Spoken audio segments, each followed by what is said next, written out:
Israel आणि Iran यांच्यामधल्या युद्धाचा रायगडच्या कलिंगड उत्पादकांना फटका बसलेला आहे। निर्यात ठप्प झाल्यामुळे शेतकरी आता अडचणीमध्ये आलेले आहेत। स्थानिक बाजारात कलिंगडला कवडी मोल भाव मिळतोय।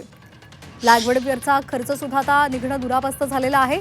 रायगड जिल्ह्यातील कलिंगड केवळ महाराष्ट्रातच नव्हे तर Dubai, Muscat, Kuwait, Saudi Arabia या आखाती देशांमध्ये जातात। तेथे त्यांना मोठी मागणी आहे। मात्र यंदा आखाती देशांमधील युद्धजन्य परिस्थितीमुळे शेतमालाची निर्यात पूर्णपणे ठप्प झाली आहे आणि त्यामुळे तयार केलेली कलिंगड परदेशामध्ये पाठवता आलेली नाही आणि त्याचा मोठा आर्थिक फटका कलिंगड उत्पादकांना बसतोय।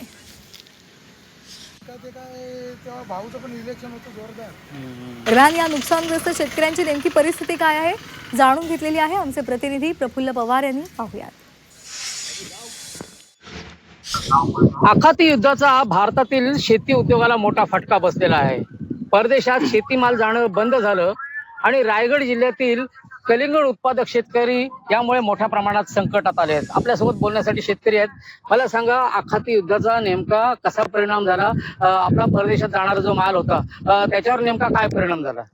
भरपूर असा परिणाम झालेला आहे। कारण पहिला जो आम्ही लॉट लावलेला होता कलिंगडचा, तो एक तर आसमानी संकट आमच्यावर मोठं ओढवलेलं।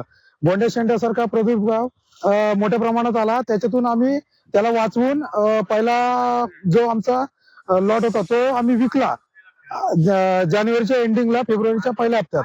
आणि दुसरा जो आमचा लॉट जाणार होता दुबई, मस्कत सारख्या देशामध्ये आमचा नेहमी माल जातो आणि तो जाणार होता, पण या युद्धामुळे सगळे कंटेनर लोडच होत नाहीयेत।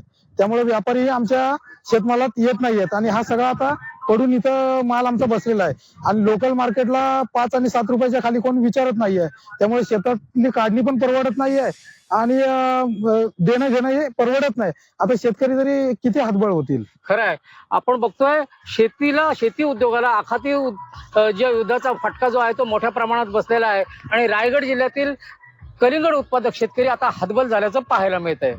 प्रफुल्ल पवार, G24 तास, रायगड।